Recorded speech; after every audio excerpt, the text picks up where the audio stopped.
बोले वृंदावन बिहारी लाल की जय।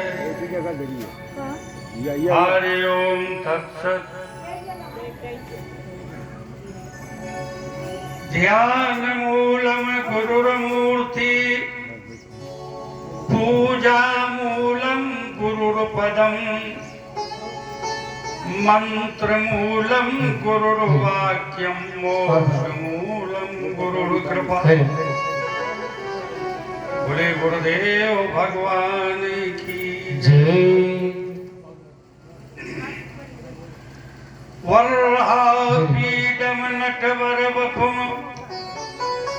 कर्णयोः कर्णिकारं, बिभ्रतवासः कनक कपिशं वैजयन्तीं च मालाम्। रन्ध्रानिवेणोरधर सुधया, पूरयन् गोपवृन्दैर्, वृन्दारण्यं स्वपदरमणं प्राविशत गीतकीर्तिः।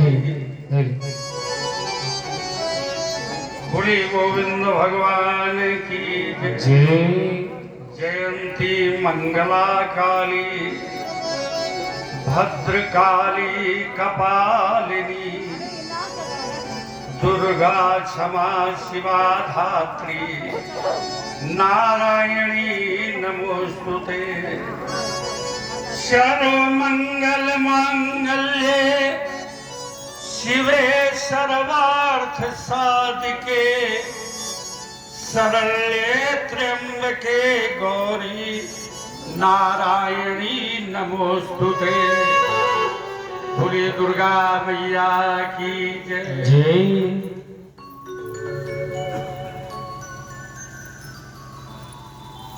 प्रसाद देते जाए करो, वही नीचे रख दो प्रसाद, कोई या तुम देते जाए करो।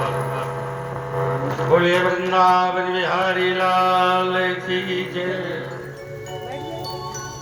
शांतम शाश्वतम मप्रमेयमनघम, निर्वाण शांति प्रदम, ब्रह्मा शंभु फणीन्द्र सेव्य मनीषम, वेदांत वेद्यम विभुम, रामाख्यम जगदीश्वरम, सुरगुरुम माया मनुष्यम हरिम, वंदे हम करुणाकरम रघुवरम, भूपाल चूड़ामणिम। बोले राघवेंद्र सरकार की जय। मनोजवम मारुतुल्य वेगम, जितेन्द्रियं बुद्धिमतां वरिष्ठं, वातात्मजं वानरयूथ मुख्यं, श्रीरामदूतं शरणं प्रपद्ये। बोले पवन सुत हनुमान की जय। फिर माता पिता के चरणों में ये मस्तक मेरा झुकता है, आशीर्वाद चाहता हूँ, बस इसीलिए ये झुकता है। बुढ़ी अपने माता पिता की जय। परम भागवत सज्जनों, देवी गायत्री सावित्री स्वरूपा मेरी माताओं बहनों, देश को आगे, संस्कृति को आगे ले जाने वाले हमारे नन्हे मुन्ने बालकों, अभी आप लोग बड़ी सुंदर कथा सुन रहे थे और इसके पूर्व हमारे शिष्य द्वारा जो भजन का गायन किया गया वो बड़ा ही अच्छा था। ये केवल बाधक ही नहीं है, पढ़ाए हुए शिष्य भी है, ये इंटर तक पढ़े हैं। बड़ा अच्छा गायन उन्होंने किया, बड़ी सुंदर, क्योंकि भगवान के नाम के बिना कुछ है ही नहीं दुनिया।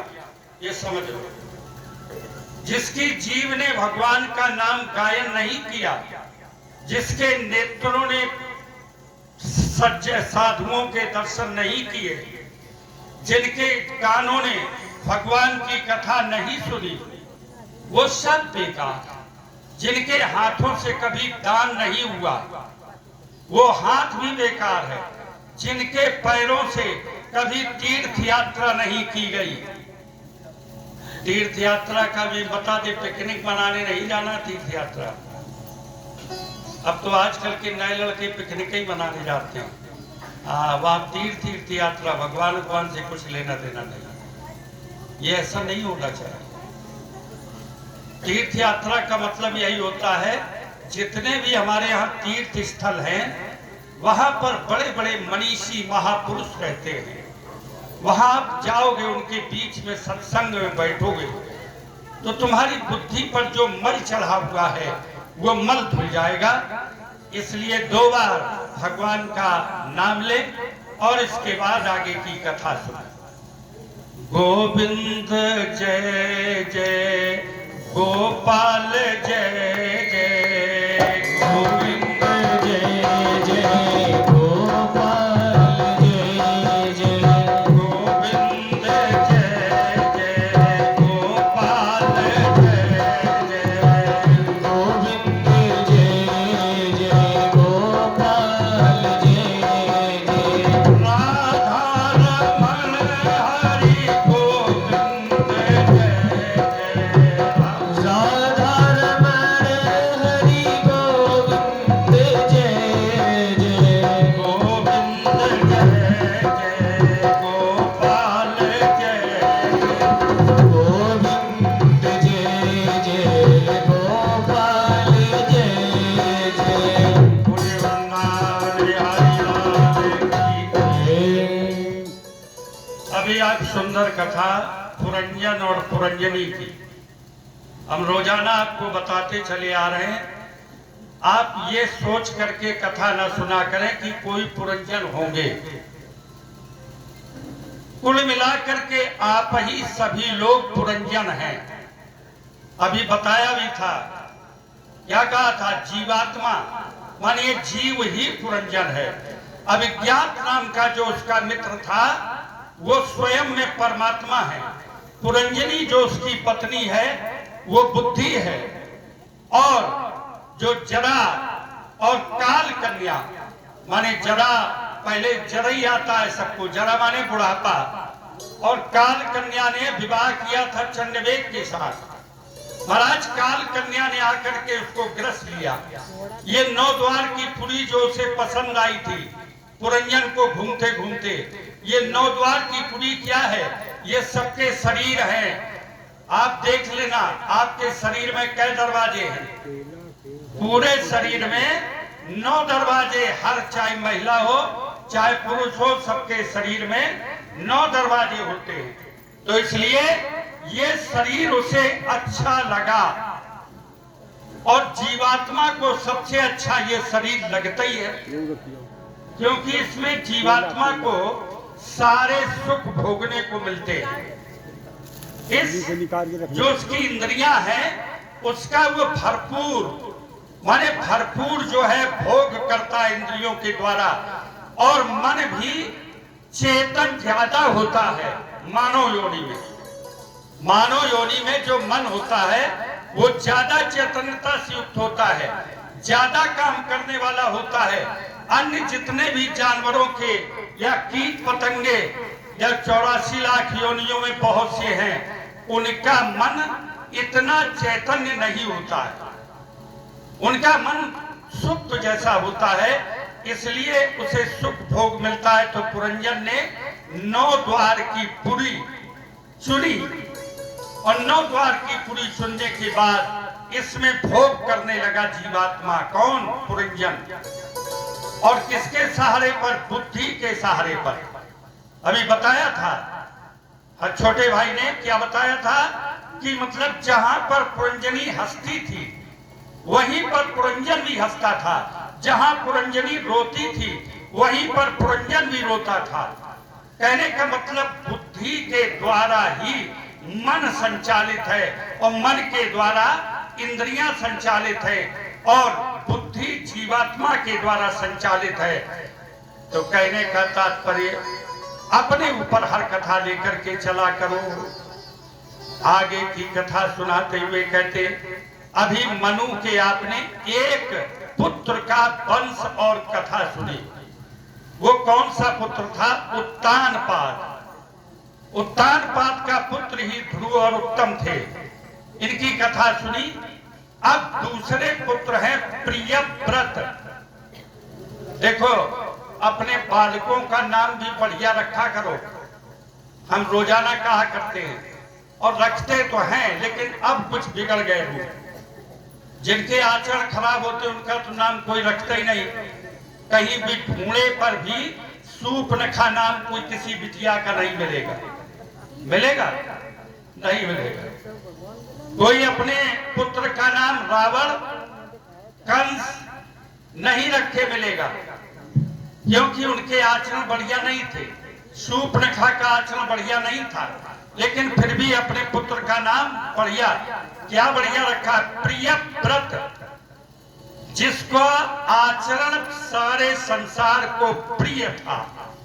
प्रियव्रत, व्रत माने आचरण, प्रिय माने प्रिय, जिसका आचरण सारे संसार को प्रिय था। ऐसे प्रियव्रत राजा अपनी प्रजा को संतान के समान पालन किया करते थे और रात दिन अपनी प्रजा का हाल चाल लेने के लिए बेचारे जगह जगह विचरण किया करते थे। ये राजा का कर्तव्य होता है। जैसे राघवेंद्र सरकार भगवान राम अपनी प्रजा का हाल चाल लेने के लिए सारी पृथ्वी पर विचरण किया करते थे, ऐसे ही प्रियव्रत घूमा करते थे। प्रियव्रत ने तीर्थ यात्रा और अपनी प्रजा का हाल चाल लेने के लिए इतनी बार घूमे कि उनके रथ के पहियों से 7 द्वीप अलग अलग हो गए। 7 द्वीप अलग अलग हो गए। ये सप्त द्वीपवती पृथ्वी है, तभी से बन गई 7 द्वीप। आप लोग सोचेंगे कि 7 द्वीप कौन कौन है? आजकल के भूगोल के पढ़ने वाले छात्र भी जानते हैं महाद्वीप कितने हैं। 7 महाद्वीप आज भी हैं। एशिया, यूरोप, ऑस्ट्रेलिया, दक्षिणी अमेरिका, उत्तरी अमेरिका, अंटार्कटिका, ऐसे कुल मिलाकर के अफ्रीका 7 महाद्वीप हैं। यही 7 महाद्वीप राजा प्रियव्रत के द्वारा बनाए गए थे। राजा प्रियव्रत बड़े धर्मात्मा थे। जब उनका बुढ़ापा आया, उन्होंने सोचा कि अब यहाँ पर हमारा रहने का समय नहीं है, इसलिए हमें अब यहाँ से छोड़ करके जाना है। अपनी पत्नी को साथ लेकर के और अपने पुत्र आग्नेत्र को राज्यभार सौंप करके वानप्रस्थ आश्रम धारण करके और जंगल में तपस्या करने के लिए चले गए। थोड़ा शांति धारण करें। हाँ, अगर कोई समस्या हो तो बाहर उधर बात कर लिया करें। बोले वृंदावन बिहारी लाल की जय। हमारी कितनी सुंदर व्यवस्था थी, भारत की ऋषियों ने बनाई थी। हमारा जीवन 4 आश्रमों में बांट दिया था। ब्रह्मचर्य, गृहस्थ, वानप्रस्थ और सन्यास। 100 साल को 25-25 सालों में विभक्त कर दिया। माने जन्म से लेकर के 25 साल तक ब्रह्मचर्य, 25 से 50 तक गृहस्थ और 50 से 75 तक वानप्रस्थ और 75 से 100 तक सन्यास। इस तरह से बांट दिया था। और अगर इसके अनुसार व्यक्ति चलता रहे तो निश्चित ही उसकी मुक्ति हो जाए। जो नियम बताए गए हर आश्रम के जो नियम बताए गए, लेकिन समस्या तो ये है कि नियम तो हम पालन करना तो अलग रहा। पहली बात तो आश्रम का ही ध्यान नहीं है। कोई 75 का हो गया है, लेकिन उसकी तृष्णा संसार में इतनी ज्यादा प्रबल है कि जितनी गृहस्थ आश्रम वाले की नहीं होनी चाहिए। बहुत ज्यादा तृष्णा है, रात दिन मरा जा रहा है। जबकि 50 के बाद आपकी ड्यूटी खत्म परिवार की।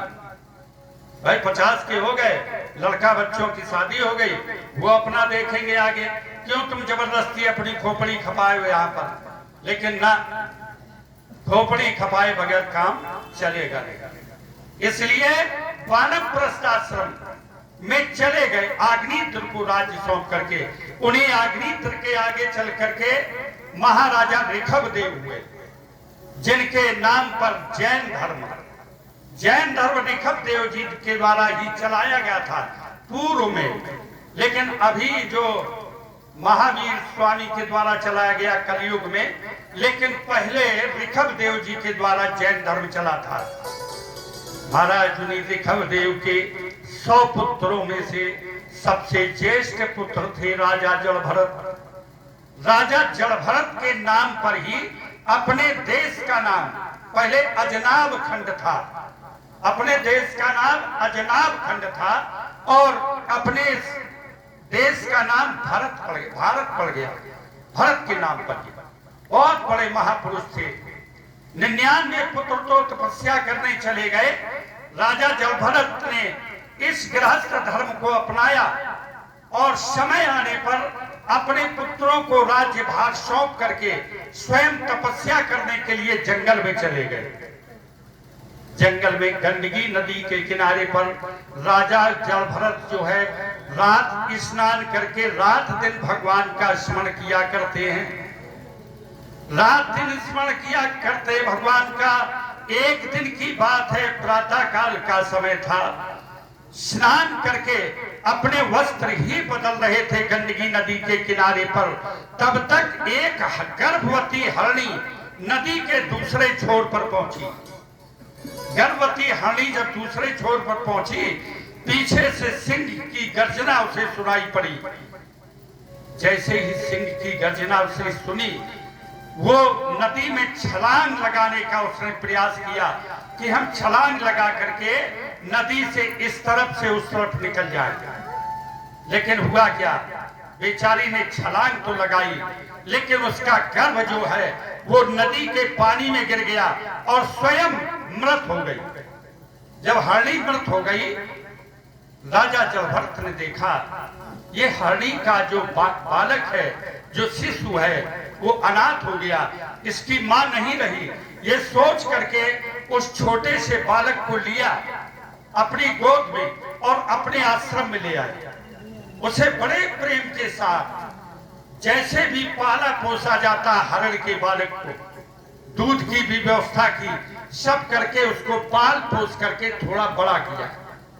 देखो, इसीलिए मोह ममता, आप कहीं भी रहो, अगर मोह ममता बनी रही तो फिर गड़बड़ी। अब देखते हैं कई साधुओं ने बड़े बड़े आश्रम बनवा लिए, करोड़ों की संपत्ति, लाखों की संपत्ति, लेकिन अगर कहीं अपना उत्तराधिकारी बात करने की बात आती है तो कहा अपने भतीजे को ले आए, कहीं अपने नाती को ले आए। ऐसा नहीं होना चाहिए। तो ममता आपकी छूटी नहीं बिल्कुल।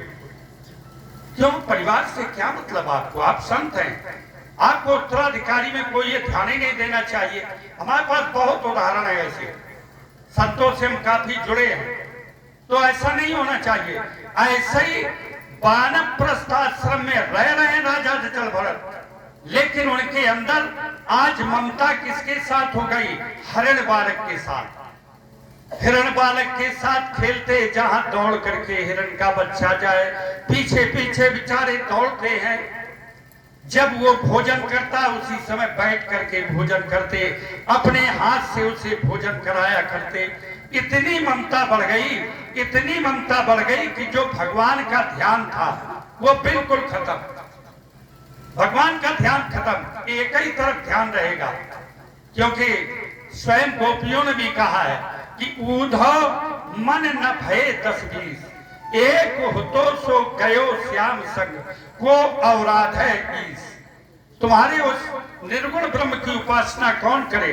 हमारा मन तो एक ही है, वो श्याम सुंदर के साथ चला गया। इसलिए आज राजा जलभरत का मन उस हिरण के मोह पास में बन गया, परमात्मा से बिल्कुल छूट गया। एक ही जगह मन रहेगा, संसार में लगा लो और चाहे परमात्मा में लगा लो, रहेगा एक ही जगह मन। इसलिए जरा विचार करने की जरूरत है।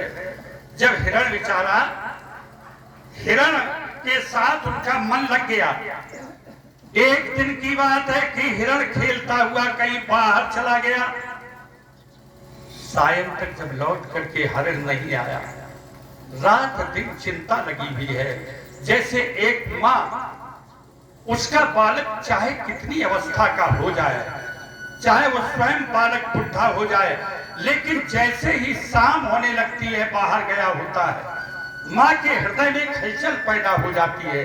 सोचने लगती है मेरा बालक अभी तक आया नहीं, मेरा बउआ अभी तक आया नहीं। इसी तरह से जब बालक वो हिरण का वापस नहीं आया तो राजा जलभरत के अंदर बड़ी चिंता हो गई। और चिंता हो करके महाराज क्या होता है, बड़ी समस्या, चिंता हुई, बालक नहीं लौटा।